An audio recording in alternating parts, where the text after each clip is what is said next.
যদি কখনো ব্যর্থ হন, হতাশ হয়ে পড়েন, তাহলে কালকের আর্জেন্টিনার খেলাটার কথা মনে করবেন। ৭৮ মিনিটে ২ গোল খেয়ে ৯০ মিনিটে ৩ গোল দিয়ে কাম ব্যাক করে আসা মেসির কথা মনে করবেন। আর যারা মেসিকে নিয়ে সমালোচনা করেন তাদেরকে বলছি, মেসিকে নিয়ে বিশ্লেষণ করতে আইসেন না। মেসির প্রতিভা ঈশ্বর প্রদত্ত, আর ঈশ্বর যার সাথে থাকে তাকে কেউ কখনো হারাতে পারে না। খেয়াল করে দেখবেন, মেসি যখন মাঠে ব্যর্থ হয় তখন সে মাথা উঁচু করে আকাশের দিকে তাকায়, অর্থাৎ ঈশ্বরকে স্মরণ করে।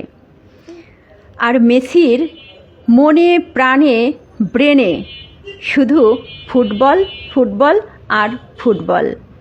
আমার আপনার মতো সমালোচনা নিয়ে বসে থাকে না। মেসি কী করে জানেন? মেসি ব্যর্থ হলে আবার নতুন করে শক্তি সঞ্চয় করে আত্মবিশ্বাস নিয়ে নিজেকে প্রমাণ করার চেষ্টা করে। আর যদি বলেন কালকের খেলাটা কারচুপি করা হয়েছে, তাহলে বলছি, প্রথমে ইজিপ্টের দ্বিতীয় গোলটিকে ফাউল ধরা হয়। এর কারণ ছিল তারা ফাউল করেছিল, অর্থাৎ বলটি তখন আর্জেন্টিনার খেলোয়াড়ের পায়ে ছিল।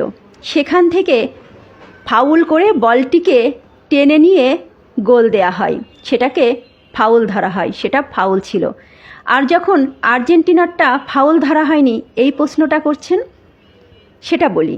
সেখানে প্রথমে বলটি ইজিপ্টের খেলোয়াড়ের পায়ে ছিল, কিন্তু যখন আর্জেন্টিনার খেলোয়াড় ফাউল করেছিল তখন সেই বলটি তার পায়ে ছিল না, বলটি তার নিয়ন্ত্রণের বাইরে ছিল।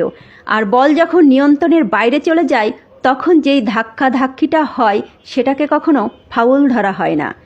আগে খেলার নিয়মটা জানতে হবে, তারপর সমালোচনা করতে আসতে হবে।